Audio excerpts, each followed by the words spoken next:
श्री शिवाय नमस्तुभ्यम। हर हर महादेव। शिव पार्वती की जय। भक्तों, आज हम सुनेंगे श्रावण मास महात्म्य अध्याय 15। सनत कुमार बोले, हे देवेश, मैंने नागों का यह आश्चर्यजनक पंचमी व्रत सुन लिया।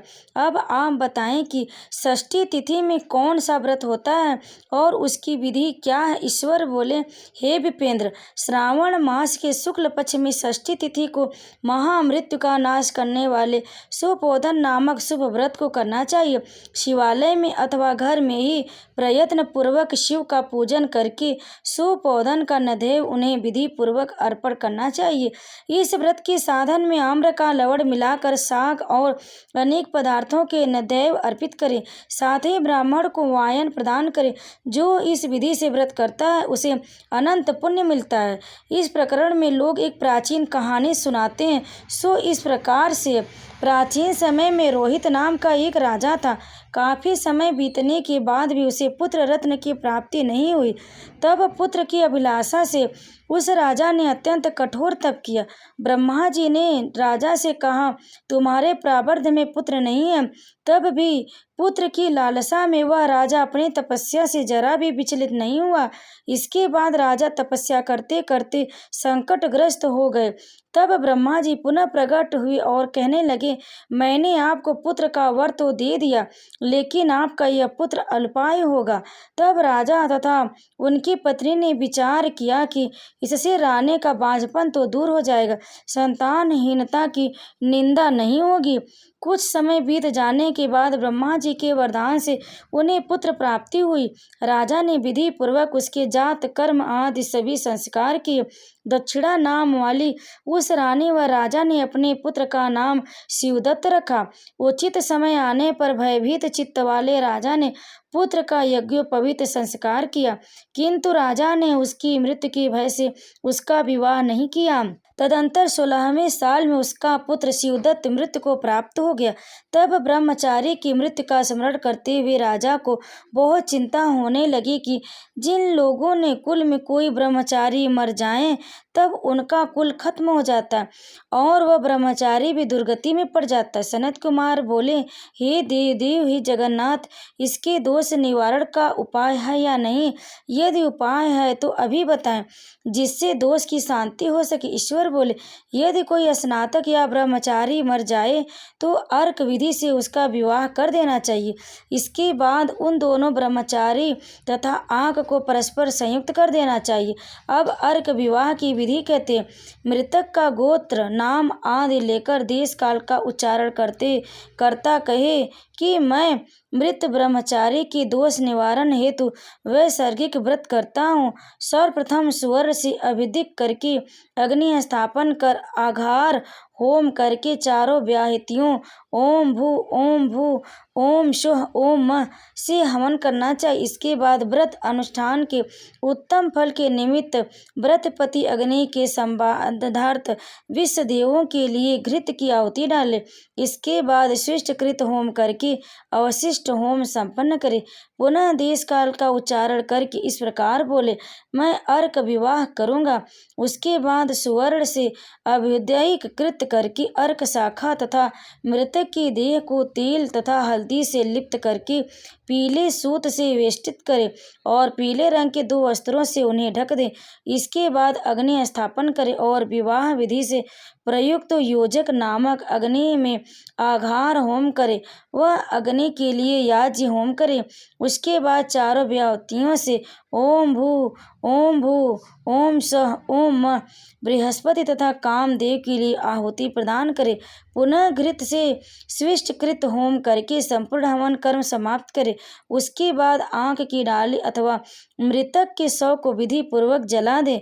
मृतक अथवा म्रियमाण के निमित्त 6 वर्ष तक इस व्रत का अनुष्ठान करना चाहिए। इस अवसर पर 30 ब्रह्मचारियों को नवीन कौपीन वस्त्र प्रदान करना चाहिए और हस्त प्रमाण अथवा कान तक लंबाई देने वाले दंड तथा कृष्ण मृग चर्म भी प्रदान करने चाहिए। उन्हें चरण पादुका, छत्र माला, गोपीचंद, प्रवाल मणि की माला तथा अनेक आभूषण समर्पित करने चाहिए। इस विधान से व्रत करने पर कोई भी विघ्न नहीं होता। ईश्वर बोले। ब्राह्मणों से यह सुनकर राजा ने मन में विचार किया कि यह अर्क विवाह तो मुझे गौण प्रतीत होता है, मुख्य नहीं, क्योंकि कोई भी व्यक्ति मरे हुए को अपनी कन्या नहीं देता। मैं राजा हूँ, अतः मैं उस व्यक्ति को अनेक रत्न तथा धन दूंगा जो कोई भी इसकी वधू के रूप में अपनी कन्या प्रदान करेगा। उस नगर में एक ब्राह्मण था। उस समय वह किसी दूसरे नगर में गया हुआ था। उसकी एक सुंदर पुत्री थी जिसकी माता की मृत्यु पहले ही हो चुकी थी। ब्राह्मण की दूसरी भी पत्नी थी जो ब्राह्मण की पुत्री के प्रति बुरे विचार रखती थी तथा दुष्ट मन वाले थे। कन्या 10 वर्ष की तथा दीन थी और अपनी सौतेली माता के अधीन थी। अतः सौतेली माता ने द्वेष तथा अत्यधिक धन के लालच में 1 लाख मुद्रा लेकर उस कन्या को मृतक राजकुमार के लिए दे दिया। कन्या को लेकर राजा के लोग नदी के तट पर शमशान भूमि में राजकुमार के पास ले गए और शव के साथ उसका विवाह कर दिया। इसके बाद विधान पूर्वक शव के साथ कन्या का योग करके जब वे जलाने की तैयारी करने लगे तब उस कन्या ने पूछा, हे सज्जनों, आप लोग यह क्या कर रहे हैं? तब वे सभी दुखी मन से कहने लगे कि हम लोग तुम्हारे इस पति को जला रहे हैं। इस पर भयभीत होकर बाल स्वभाव के कारण रोती हुई उस कन्या ने कहा, आप लोग मेरे पति क्यों जला रहे? मैं जलाने नहीं दूंगी। आप लोग सभी यहाँ से चले जाइए। मैं अकेली ही यहाँ बैठी रहूंगी और जब ये उठेंगे तब मैं अपने पति देव के साथ चली जाऊंगी। उसका हठ देखकर दया के कारण दीन चित्त वाले कुछ भाग्यवादी वृद्ध जन कहने लगे, अहो, होनहार भी क्या होता है, इसे कोई भी नहीं जान सकता है। दीनों की रक्षा करने वाले तथा कृपालु भगवान न जाने क्या करेंगे। सौत की पुत्री का भाव रखने के कारण सौतेली माता ने इस कन्या को बेचा है, अतः संभव है कि भगवान इसके रक्षक हो जाएं। अतः हम लोग इस कन्या को व इस शव को नहीं जला सकते। इसलिए सभी को अच्छा लगे तो हम लोगों को यहाँ से चले जाना चाहिए। परस्पर ऐसा निश्चय करके वे सब अपने नगर को चले गए। बाल स्वभाव के कारण यह सब क्या है, इसे ना जानती हुई भय से व्याकुल वह कन्या एकमात्र शिव तथा पार्वती का स्मरण करती रही। उस कन्या के स्मरण करने से सब कुछ जानने वाले तथा दया से पूर्ण हृदय वाले शिव पार्वती शीघ्र ही वहां आ पहुँचे। नंदी पर विराजमान उन तेज निधान शिव पार्वती को देखकर उन देवों का न जानती हुई भी उस कन्या ने पृथ्वी पर दंड की भांति पड़कर प्रणाम किया। तब उसे आश्वासन प्राप्त हुआ कि पति से तुम्हारे मिलन का समय अब आ गया। तब कन्या ने कहा कि मेरे पति अब जीवित नहीं होंगे। उनके बाल भाव से प्रसन्न तथा दया से परिपूर्ण शिव पार्वती ने कहा कि तुम्हारी माता ने सुपोदन नामक व्रत किया था। उस व्रत का फल संकल्प करके तुम अपने पति को प्रदान करो। तुम कहो कि मेरी माता के द्वारा जो सुपोदन नामक व्रत किया गया है उसके प्रभाव से मेरे पति जीवित हो जाए। तब कन्या ने वैसा ही किया और उसके परिणाम स्वरूप शिवदत्त जीवित होकर खड़ा हो गया। उस कन्या को व्रत का उपदेश देकर शिव तथा पार्वती अंतर्ध्यान हो गए। तब शिवदत्त ने उस कन्या से पूछा, तुम कौन हो और मैं यहाँ कैसे आ गया?